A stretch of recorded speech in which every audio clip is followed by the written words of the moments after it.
गलियों में शोर मचाया, गलियों में शोर मचाया, श्याम चूड़ी बेचने आया। गलियों में शोर मचाया, श्याम चूड़ी बेचने आया।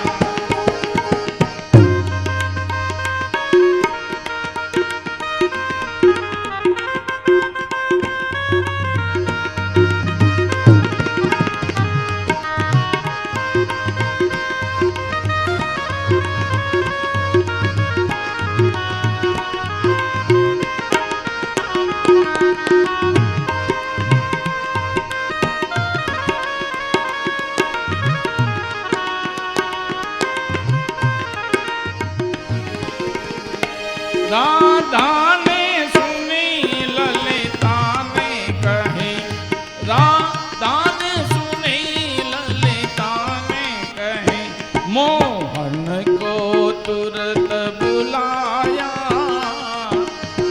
ए मोहन को तुरंत बुलाया, श्याम चूड़ी बेचने आया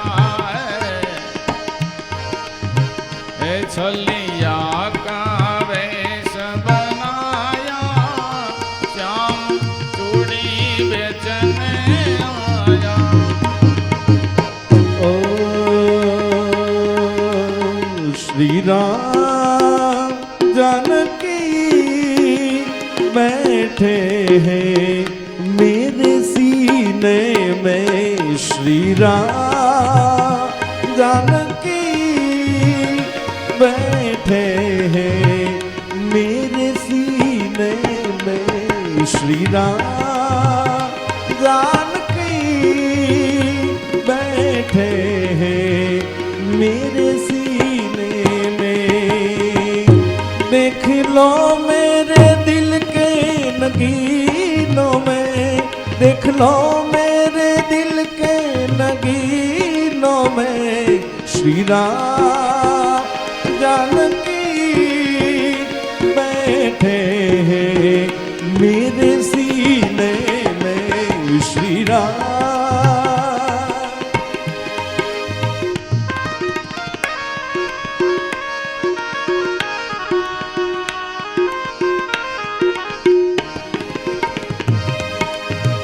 ए चूड़ी लाल नहीं पहनो, चूड़ी हरी न पहनो। चूड़ी लाल नहीं पहनो, चूड़ी हरी नहीं पहनो। मुझे श्याम रंग है, मुझे श्याम रंग है भाया है। मुझे श्याम रंग है भाया, श्याम चूड़ी बेचने आया। श्याम चूड़ी बेचने आया। बोले भागवत भगवान की जय।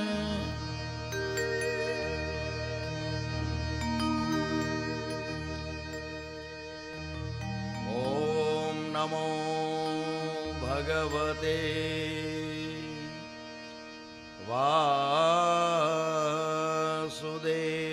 वासुदेवाय।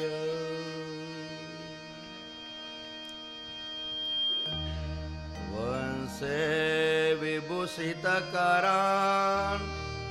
नवनीरदाभा,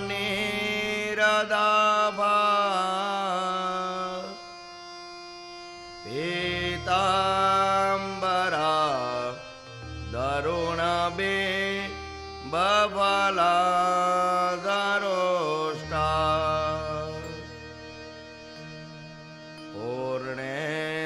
સુંદર મુખા દરવિંદ નેત્રા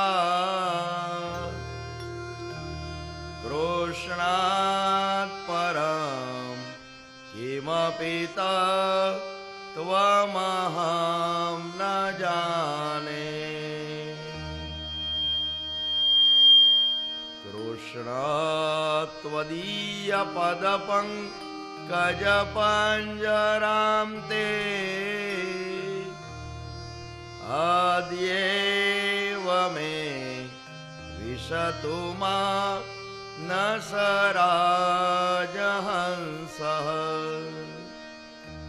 પ્રાણ પ્રયાણ સમયે કફવાત પિત્તે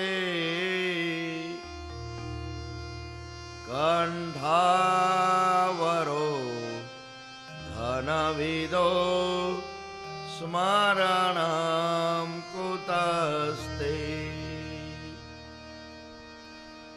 ઓમ વક્રતુંડ મહાકાય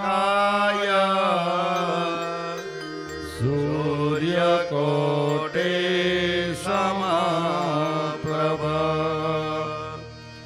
નિર્વિઘ્नं કુરુ મે દેવ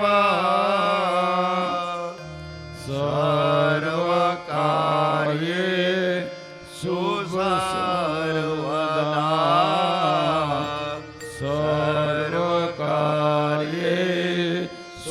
સર્વદા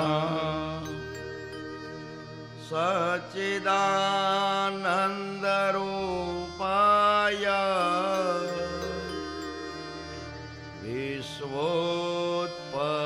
વિશ્વોત્પત્યાદિ હેતવે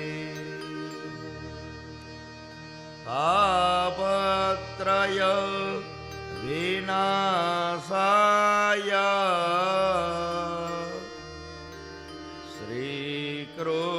શ્રીકૃષ્ણાય વયં નુમઃ વાસના વાસુદેવસ્ય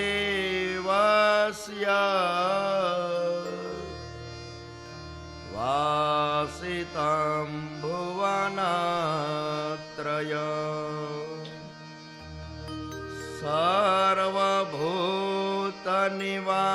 સર્વભૂતનિવાસોऽસि વાસુદેવ નમોऽસ્તુ તે વાસુદેવ નમોऽસ્તુ તે નમોऽસ્તુ તે વ્યાસવિશાલબુદ્ધે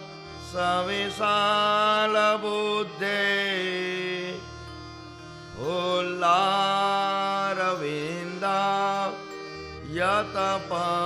યતપાત્રનેત્ર येन त्वया भारततैलपूर्णा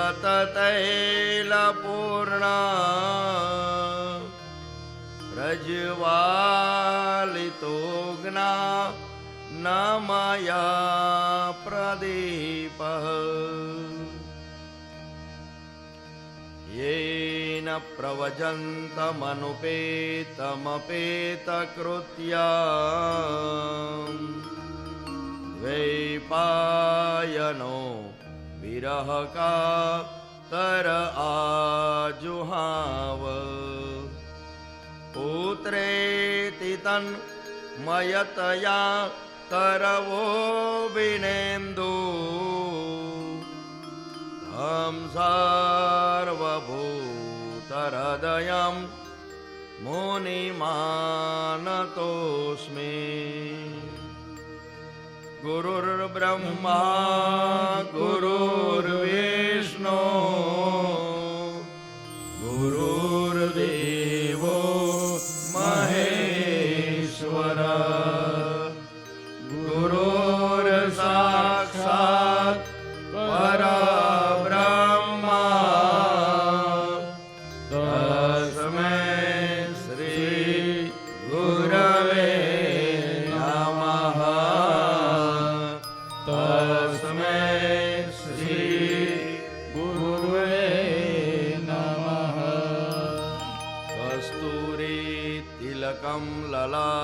પટલે વક્ષસ્થલે કૌસ્તુભમ નાસાગ્રે વરમોક્તિકં કરતલે વેણુકરે કંકણમ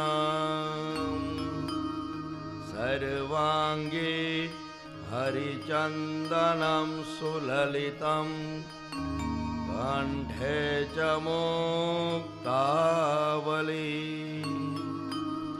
ગોપાસ્ત્રી પરિવેષ્ટિતો વિજયતે ગોપાલચૂડામણી શ્રી રાધે શરણમ મમ શ્રી રાધે શરણમ મમ રાધે શરણમ મમ શ્રી રાધે શરણમ શ્રી રાધે શરણમ મમ શ્રી રાધે શરણમ મમ રાધે શરણમ મમ શ્રી રાધે શરણમ શ્રી રાધે શરણમ મમ શ્રી રાધે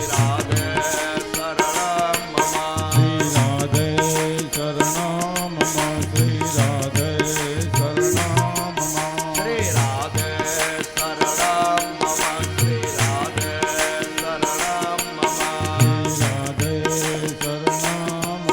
શરણમ મમ શ્રી રાધે શરણમ શ્રી રાધે શરણમ મમ શ્રી રાધે શરણમ મમ રાધે શરણમ મમ શ્રી રાધે શરણમ શ્રી રાધે શરણમ મમ શ્રી રાધે શરણમ મમ શરણમ મમ શ્રી રાધે શરણમ શ્રી રાધે શરણમ મમ શ્રી રાધે શરણમ મમ શ્રી રાધે શરણમ મમ શ્રી રાધે શરણમ શ્રી રાધે શરણમ મમ શ્રી રાધે શરણમ મમ રાધે શરણમ મમ શ્રી રાધે શરણમ શ્રી રાધે શરણમ મમ શ્રી રાધે શરણમ મમ રાધે શરણમ મમ શ્રી રાધે શરણમ શ્રી રાધે શરણમ મમ શ્રી રાધે શરણમ મમ રાધે શરણમ મમ શ્રી રાધે શરણમ શ્રી રાધે શરણમ મમ શ્રી રાધે શરણમ મમ રાધે શરણમ મમ શ્રી રાધે શરણમ શ્રી રાધે શરણમ મમ શ્રી રાધે શરણમ મમ રાધે શરણમ મમ શ્રી રાધે શરણમ શ્રી રાધે શરણમ મમ શ્રી રાધે શરણમ મમ રાધે શરણમ મમ શ્રી રાધે શરણમ શ્રી રાધે શરણમ મમ શ્રી રાધે શરણમ મમ રાધે શરણમ મમ શ્રી રાધે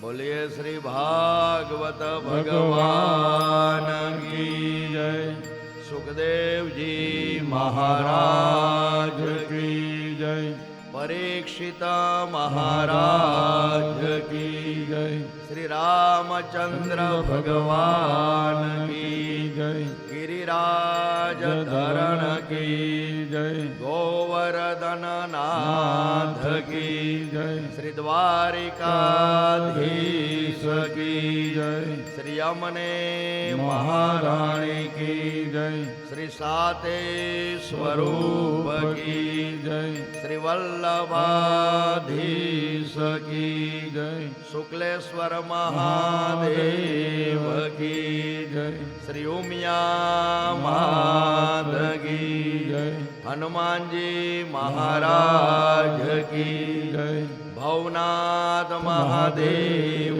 કી જય ગિરનારી મહારાજ કી જય સુરાપુરા બાપાની જય પિતૃદેવ કી જય ઓમ નમઃ પાર્વતી પતયે હર હર મહાદેવ હર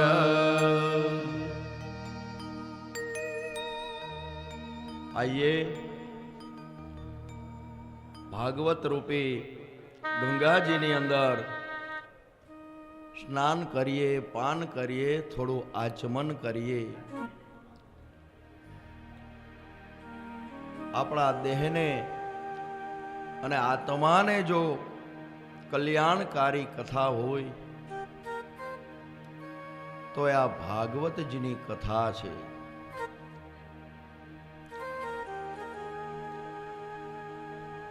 ગંગાના કિનારા ઉપર પરીક્ષિત રાજા કથા સાંભળે છે. સુખદેવજી મહારાજ કથા કહે છે કે હે રાજન, હવે હું તને આગળની કથા બતાવું છું. સૂર્યવંશની કથા છે.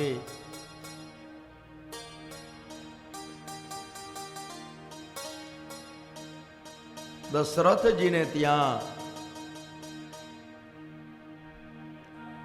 4 સંતાન થયા છે.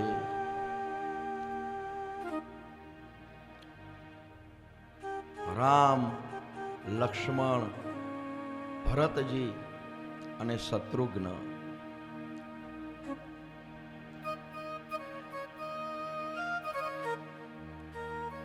દશરથજી ખૂબ રાજી થયા છે કે ભગવાને મારી ઉપર એવી કૃપા કરી, ઘણી ઉંમર પછી અમારે ત્યાં પરમાત્માએ એવી કૃપા કરી કે અમારે ત્યાં 4 સંતાન થયા. ખૂબ રાજી થયા દશરથજી.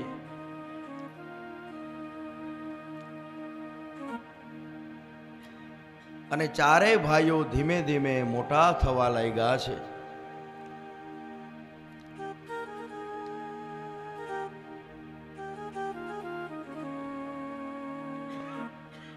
રામજીનું બાળપણ છે ને એ સહજ છે. રામજીની બાળ લીલા છે એ સરળ છે.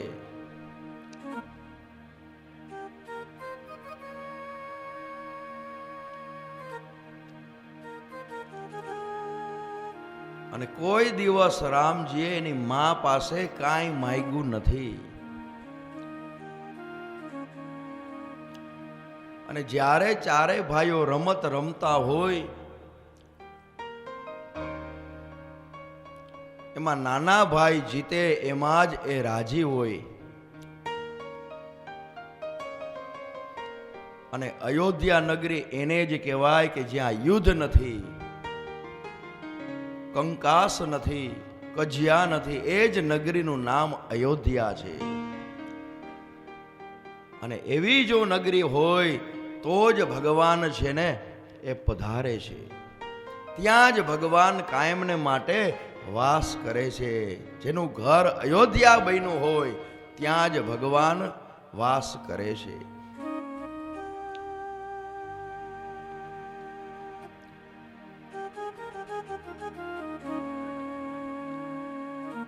રામજીની બાળ લીલા બહુ સરળ છે. ક્યારેય એને કૌશલ્યા માને ક્યારેય પજયવા નથી, હેરાન નથી કર્યા. કારણ કે રામ છે ને એ તો મર્યાદા પુરુષોત્તમ છે.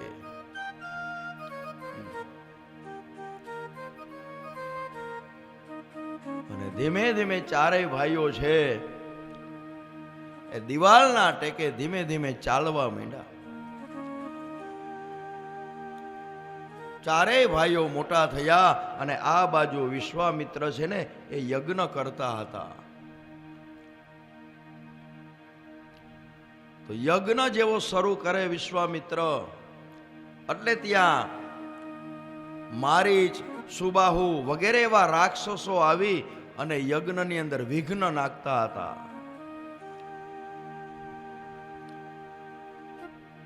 વિશ્વામિત્રએ વિચાર કર્યો કે આ યજ્ઞનું રક્ષણ કોણ કરશે, આ રાક્ષસોનો નાશ કોણ કરશે. અને એવો વિચાર કરતા કરતા એને એમ થયું કે રામ જ છે ને, રામજી છે ને, એ જ આનો સહાર કરી શકશે. વિચાર કર્યો કે હું અયોધ્યા જાઉં. અને વિશ્વામિત્ર અયોધ્યાની અંદર આવ્યા છે. દશરથજીએ વિશ્વામિત્રનું પૂજન અર્ચન કર્યું છે કે પૂજનીય છો, તમે આજે અમારે ત્યાં પધાર્યા હે ગુરુદેવ, તમે આજ્ઞા કરો, આપની હું સેવા શું કરું? ત્યારે વિશ્વામિત્રે કહ્યું, અસુર સમૂહ સતાવહિ મોહી મૈયાચન આયુ રૂપતોહી. હે દશરથજી, હું યજ્ઞ કરું છું ને તો મોટા મોટા રાક્ષસો આવી અને યજ્ઞની અંદર વિઘ્ન નાખે છે. તો મારા યજ્ઞનું રક્ષણ કરવા માટે હું રામ અને લક્ષ્મણને લેવા માટે આવ્યો છું. અને રામનું નામ સાંભળ્યું એટલે દશરથજી ગભરાઈ ગયા અને વિશ્વામિત્રને કહે છે કે હે ગુરુદેવ, તમે યોગ્ય માગ્યું નથી. કારણ કે મારી વૃદ્ધાવસ્થા થઈને ત્યારે તો મારે ત્યાં આ સંતાન થયા છે. આ 4 બાળકો મને ભગવાનની કૃપાથી મળ્યા છે. અને ચારેયમાંથી મને રામ છે ને, એ તો મારા પ્રાણ છે. મારા પ્રાણ તમારે લેવા હોય તો લઈ જાઓ, પણ હું રામને તો હું મારાથી છૂટા નહીં કરું.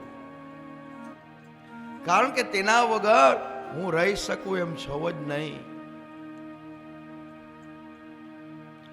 તમારે જે માગવું હોય માગી લ્યો, રાજ્ય માગવું હોય તો રાજ્ય હું આપવા તૈયાર છું. મારા પ્રાણ જોતા હોય તો એ આપવા તૈયાર છું, પણ હું મારા રામને આપીશ નહીં.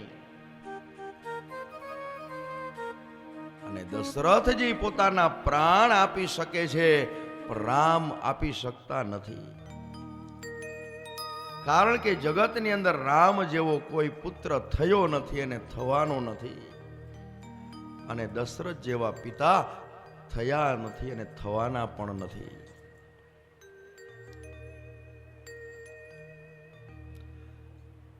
કારણ કે રામ વગર છે ને દશરથજી જીવ્યા નથી. રામ છે ને એ જ એના પ્રાણ છે. અને દશરથજી વિશ્વામિત્રને ખૂબ સમજાવે છે કે મારા રામને મારાથી અલગ ન કરો. અને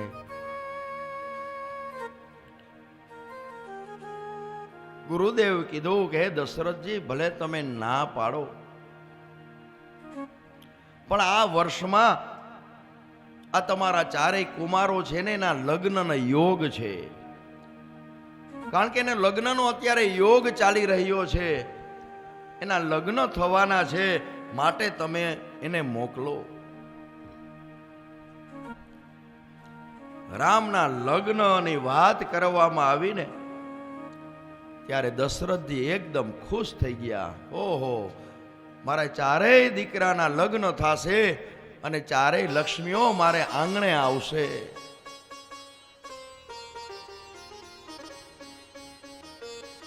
અને લગ્નની વાત કરી ત્યારે રામ અને લક્ષ્મણને મોકલવા માટે આજે દશરથજી તૈયાર થયા.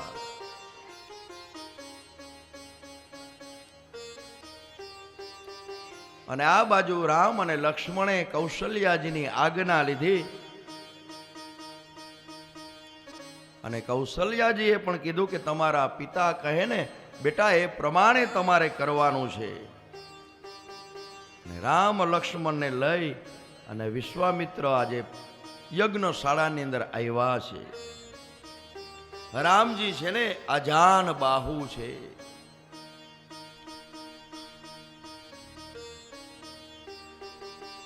અને વિશ્વામિત્ર ઋષિએ કીધું, હે રામ લક્ષ્મણ, તમે આ 4 દરવાજા ઉપર તમે આ મારા યજ્ઞનું તમે રક્ષણ કરજો. કારણ કે વિશ્વામિત્રને બલા અને અતિબલા વિદ્યા રામ લક્ષ્મણને આપી છે, જેથી આ રામ લક્ષ્મણને ભૂખય નથી લાગતી અને તરસય લાગતી નથી. આશ્રમની અંદર આવ્યા છે અને બરોબર જનકપુરી છે ને એની બાજુમાં જ વિશ્વામિત્રનો આશ્રમ છે અને ત્યાં યજ્ઞ કરે છે. રામ લક્ષ્મણ છે ને હાથમાં ધનુષ બાણ લઈ અને યજ્ઞનું રક્ષણ કરે છે. અને યજ્ઞના ચારેય દરવાજે રામ લક્ષ્મણ પેરો ભરે છે. રામ અને લક્ષ્મણે એટલા રૂપ ધરેલા કે રાક્ષસો જે દરવાજા ઉપરથી આવે છે ત્યાં એમને રામ અને લક્ષ્મણ દેખાય છે. અને આ બાજુ શાંત ચિત્તે વિશ્વામિત્ર યજ્ઞની અંદર આહુતિ આપે છે અને રામ લક્ષ્મણ એના દર્શન કરે છે.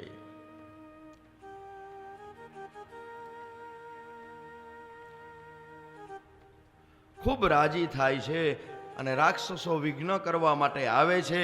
વારંવાર રામજીના દર્શન કરવાની ઈચ્છાથી એક મારીચ નામનો જે રાક્ષસ છે ને વારંવાર આવે છે અને ભગવાનના દર્શન કરે છે.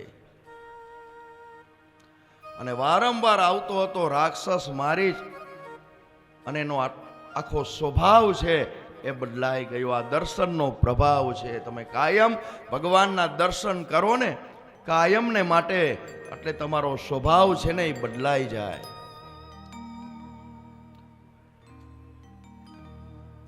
મારીચ રાક્ષસ હતો, રામના દર્શનથી તેની બુદ્ધિ સુધરી ગઈ.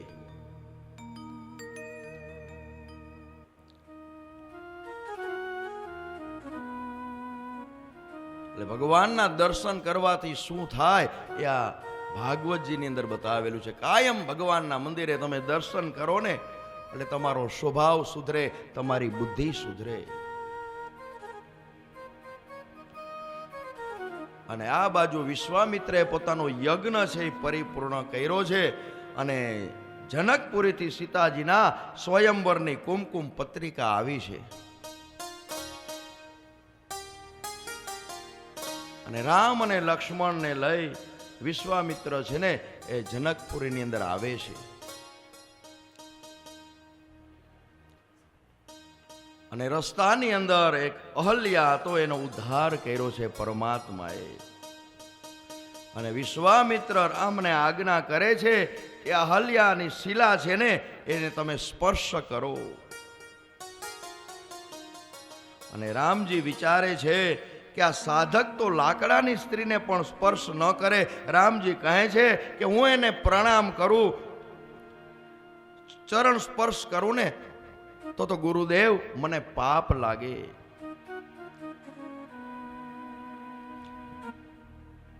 રામ છે એને પણ પાપની બીક લાગે છે, પણ આજના જે માનવ છે, જીવ છે, એને એવું કર્મ કરવા માટે એને ક્યારેય પાપની બીક લાગતી નથી.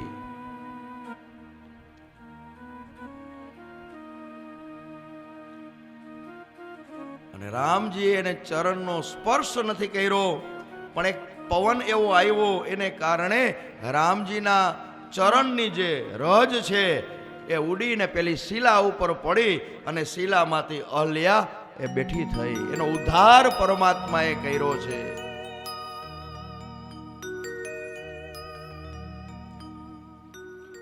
અને અહલ્યા કહે છે કે મારા પતિએ મને શ્રાપ આપેલો હતો, સારું થયું આજે તમે આવ્યા અને આપના દર્શન થયા પ્રભુ.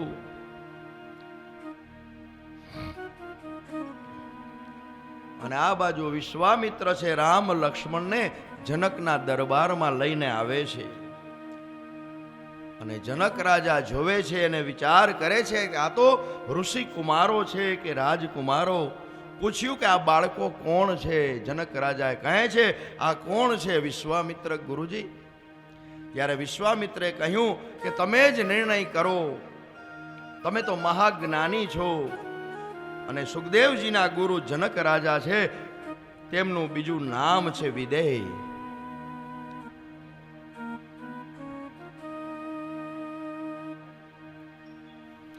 ત્યારે જનક રાજા કહે છે કે મારું મન છે ને એ કોઈ તરફ આકર્ષતું નથી, પણ આ કુમારોને જોઈ અને મારું મન છે ને એટલું બધું આકર્ષાય છે કે એને હું જોયા જ કરું.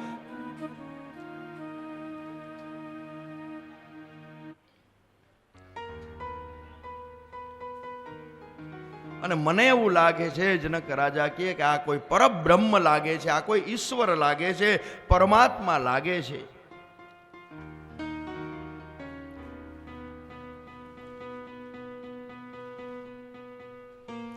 અને જનક રાજા છે ને બહુ જ્ઞાની છે, એને ખાલી જોયું ને કે આ પરમાત્માને ઓળખી ગયા કે આ સામાન્ય નથી, આ તો પરબ્રહ્મ પરમાત્મા છે.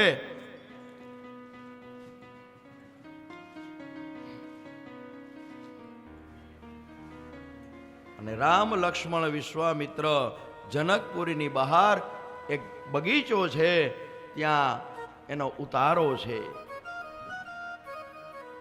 પ્રાતઃ સંધ્યા પૂજા કરે છે. વિશ્વામિત્ર સાથે સત્સંગ થયો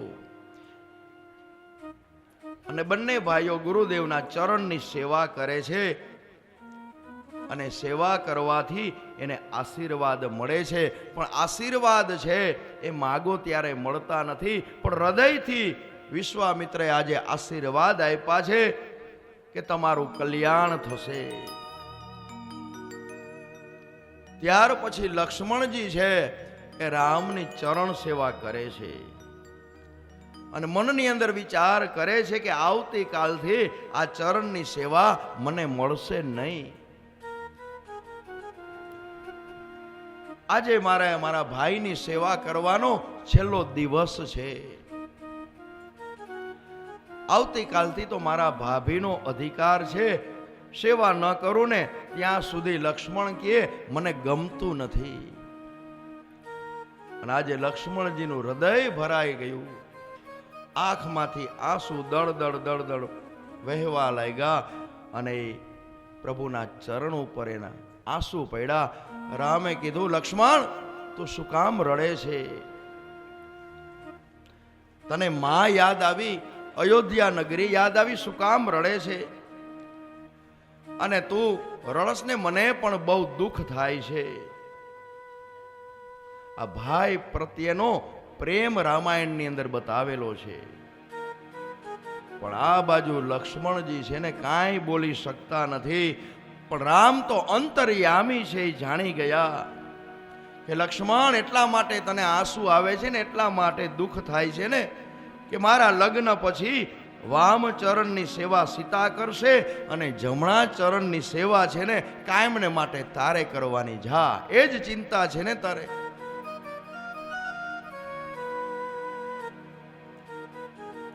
અને રામજી કહે છે, લક્ષ્મણ જ્યાં સુધી તને હું જોતો નથી ને ત્યાં સુધી મને નિંદ્રા પણ આવતી નથી. હું કોઈ દિવસ લક્ષ્મણ તને છોડીશ નહીં. કદાચ તારી ભાભીને હું છોડી દઈશ, પણ તને કોઈ દિવસ નહીં છોડું ભાઈ. અને બીજો દિવસ થયો, પ્રાતઃ સમય થયો અને વિશ્વામિત્ર શાલિગ્રામ ભગવાનની પૂજા કરતા હતા. પૂજા માટેના ફૂલ અને તુલસી લેવા માટે રામ લક્ષ્મણને બગીચાની અંદર મોકલે છે કે જાઓ થોડા પૂજા માટે તુલસી પત્ર અને પુષ્પ છે એ બગીચામાંથી લેતા આવો. બંને ભાઈઓ આવ્યા છે બગીચાની અંદર અને ત્યાં માળી હતો. માળીને કહે છે, કાકા અમે બગીચાની અંદર આવીએ.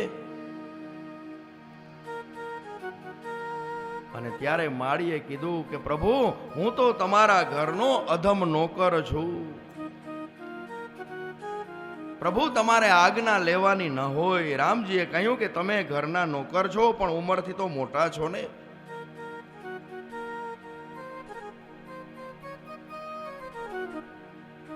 આ માળી ભગવાનને વારંવાર વંદન કરે છે.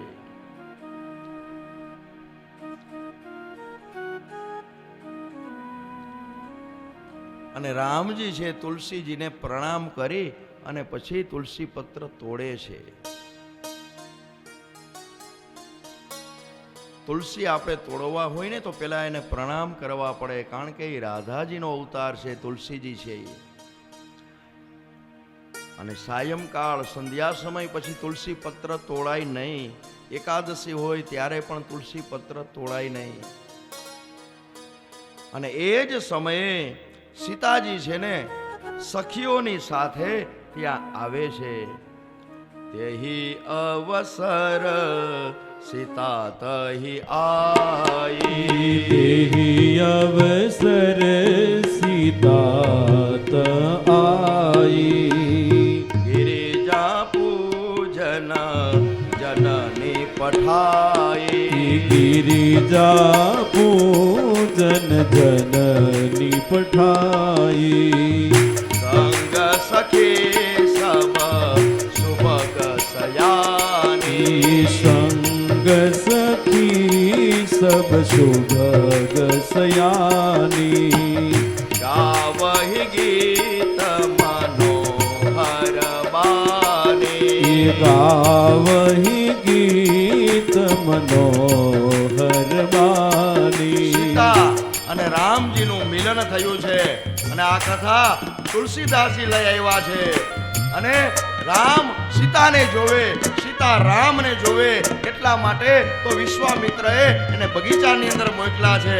અને ત્યાં જગદંબાને વંદન કરી અને પ્રાર્થના આજે કરે છે સીતાજી કે મને રામજી જેવા પતિ મળે. સીતાજી પ્રાર્થના કરે છે, જય જય ગિરિવર રાજ કિશોરી, જય જય ગિરિવર રાજ કિશોરી, જય મહેશ મુખ ચંદ્ર ચકોરી, જય મહેશ મુખ ચંદ્ર ચકોરી, જય જય ગિરિવર રાજ કિશોરી, જય જય ગિરિવર રાજ કિશોરી.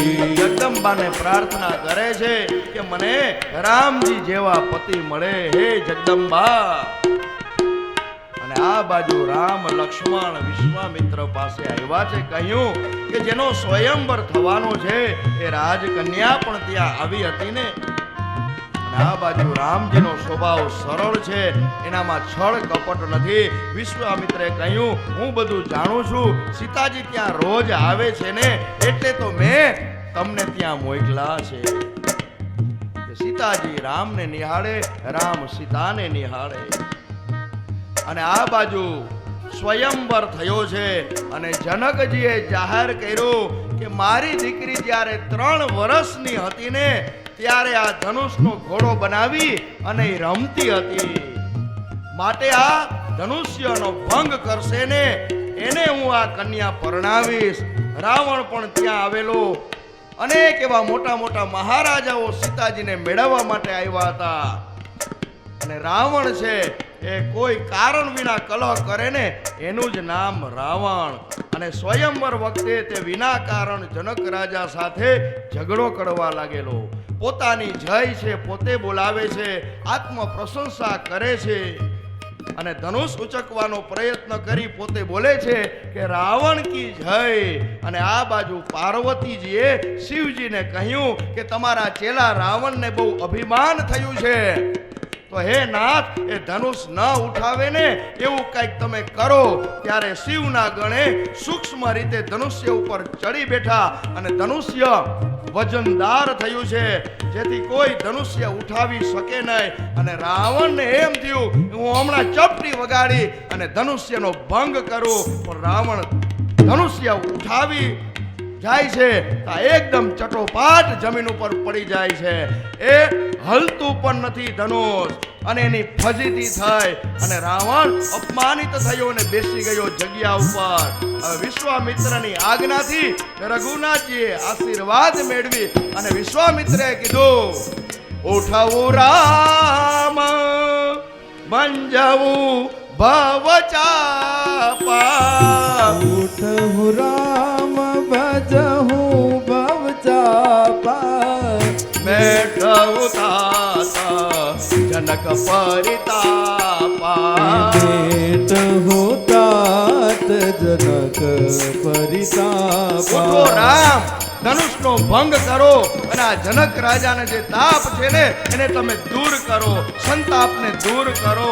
સીતાજી આ બાજુ પ્રાર્થના કરે છે, હે જગદંબા, હે દેવી, આ રામજીના હાથે ધનુષ્ય છે ને એ હલકું ફૂલ જેવું બની જાય. અને આ બાજુ ગુરુદેવને વંદન કર્યા છે અને રામજી ધનુષ્ય આગળ આવ્યા છે, ધનુષ્યને વંદન કરે છે અને ધનુષ ઉઠાવે છે.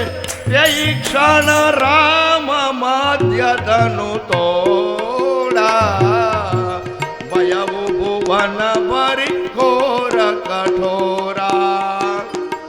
ધનુષ્યના ગડગડ ગડગડ એવો અવાજ આવ્યો છે અને બે ટુકડા થયા છે. જય જયકાર થયો છે. બોલીએ શ્રી રામચંદ્ર ભગવાન કે, શ્રી રામચંદ્ર ભગવાન કે. અને તરત જ એ જગ્યા ઉપર સીતાજી ફૂલની માળા લઈ અને ઊભા થયા છે. માળા આરોપવા માટે ઊભા થયા છે. પણ જાનકીજી હાઈટમાં બહુ નાના છે અને રામજી ઊંચા છે અને આમ પહેરાવાનો પ્રયત્ન કરે છે પણ સીતાજી પહોંચી શકતા નથી. અને ત્યાર પછી રામજી સેજ નયમાં છે અને સીતાજીએ વરમાળા અર્પણ કરીએ છે. બોલીએ સિયાવર શ્રી રામચંદ્ર ભગવાન કી જય. આ રામજી નયમાં એટલે આપણે નમવામાં કઈ વાંધો નહીં હો. ઓલા સામે લગ્નમાં હાર પહેરાવતા હોય ને એટલે આજુબાજુમાં બોલે નમતો નહીં જરાય, આમ સીધો જ ઉભો રહેજે. એમાં એક તો ઊંચાઈ હોય ને એમાં બાજોટ ઉપર ઉભો રાખ્યો હોય ગોરબાપાએ, એટલે ઓલી બિચારી પહોંચી જ ન કે આમ કરે. એટલે નમવું એમાં કઈ વાંધો નહીં, નમે એ પ્રભુને ગમે. અને આ બાજુ જનક રાજાના સેવકો કુમકુમ પત્રિકા લઈ અને અયોધ્યા નગરીની અંદર આવ્યા છે. દશરથજીના હાથની અંદર પત્રિકા દીધી. દશરથજીએ પત્રિકા વાંચી, ખૂબ આનંદ થયો, એનું હૃદય આખું ભરાઈ ગયું. લગ્નનો આનંદ તો થાય જ ને, માતા પિતા બંનેને થાય જ્યારે સંતાનના લગ્ન થતા હોય ત્યારે. અને તરત જ દશરથજીએ સેવકોને 9 લખો હાર છે ને આપવા માંડ્યા. અને ત્યારે સેવકોએ કહ્યું કે અમે કન્યા પક્ષના છીએ, અમારાથી હાર લેવાય નહીં. ત્યાર પછી જાન છે ને અયોધ્યાથી જનકપુરીમાં આવી. ધામે ધૂમે જનકપુરીની અંદર સ્વાગત થયું છે અને નારદજીએ લગ્નનું મુહૂર્ત આપ્યું છે. માક્ષર સુદ પાંચમ ગોરજનો સમય છે. અને જાન ક્યારે આવી ખબર છે? ઠેઠ ધનતેરસ ને દિવસે જાન આવી અને વસંત પંચમી પછી ગઈ. કેટલું રોકાણી. અત્યારે આપણે 2-3-4 કલાકે હાચવી શકતા નથી અને હવે હચવાય એમય નથી.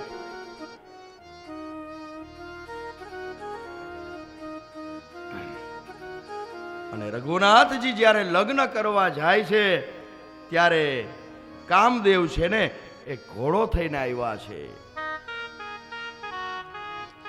અને ધામે ધૂમે લગ્ન થઈ રહ્યા છે. અને આ બાજુ કન્યાદાન દેવાય છે. અને જનક રાજા કહે છે કે મેં કન્યાનું દાન કર્યું છે, તો રામજી કહે છે કે પ્રતિ ગૃહણામી, હું તેનો સ્વીકાર કરું છું. રામજી સરળ છે. ત્યાર પછી વારો આવ્યો લક્ષ્મણજીનો. લક્ષ્મણજી કહે છે કે અમે ક્ષત્રિયના દીકરા, કોઈ દિવસ આવું દાન અમે લઈએ નહીં, એટલે હું પ્રતિગૃહણામી નહીં બોલું. અને ગોર મહારાજ સમજાવે છે, લક્ષ્મણ આ વિધિમાં આવે છે, તમારે બોલવું જ પડશે. પણ લક્ષ્મણ કે નહીં બોલવું. અને ત્યારે રામજી ખૂબ એને સમજાવે છે કે ભાઈ આ બોલવું પડે, આ વિધિની એક વસ્તુ છે, એમાં ન ચાલે. કારણ કે આપણે ભલે દાન લેતા ન હોય પણ આપણે દાન લેવા માટે જ આવ્યા છીએ, કન્યા રૂપી દાન લેવા માટે આવ્યા છીએ, તારે બોલવું જ પડશે. અને ત્યાર પછી લક્ષ્મણજી બોલ્યા, તે પ્રતિગૃહણામી, હું સ્વીકાર કરું છું. લગ્નની વિધિ સંપન્ન થઈ અને બધા જમવા માટે બેઠા છે. સામ સામે બેઠા છે. જનકપુરીની સ્ત્રીઓ છે ને એ વિનોદ કરે છે, આનંદ કરે છે કે આ છોકરા કેવા ભાગ્યશાળી છે, નહીતર આવી કન્યા એને ક્યાંથી મળે. કારણ કે દશરથજીને તો છોકરા ક્યાં થતા હતા, એ તો રાણીએ ખીર ખાધી ને એટલે છોકરા થયા. અને વિનોદ કરતા હતા ને, અને લક્ષ્મણજીથી સહન થયું નહીં કે અયોધ્યામાં તો ખીર ખાવાથી છોકરા થાય છે, પણ અહીં જનકપુરીમાં તો સ્ત્રીઓ એટલી તકલીફ એને પડતી નથી. ખાડા ખોદે ને એટલે ધરતીમાંથી કન્યાઓ નીકળે છે. અને પેલાના લગ્નમાં ફટાણા ગવાતા, હવે તો ગીત જ ગયા એટલે આપણે ઓલા બોલાવવા પડે ઓર્કેસ્ટ્રા વાળાને, હવે ગીત ગાવ, અને એ દેકારો ચાલુ જ હોય, કોઈ સાંભળતું ન હોય, રાખ્યું હોય ખાલી. પણ પેલા તો ગીતની મજા હતી. અને એ ફટાણા ગવાતા ને ત્યારે ખબર પડતી, કોઈ એવા બે ચાર વ્યક્તિ હોય ને આમ લાલચોળ થાય એટલે કે દીકરી તું ત્યાં જાસ ને આનું ધ્યાન રાખજે હો. ફટાણામાં એવી તાકાત હતી, સ્વભાવ ખબર પડી જાય.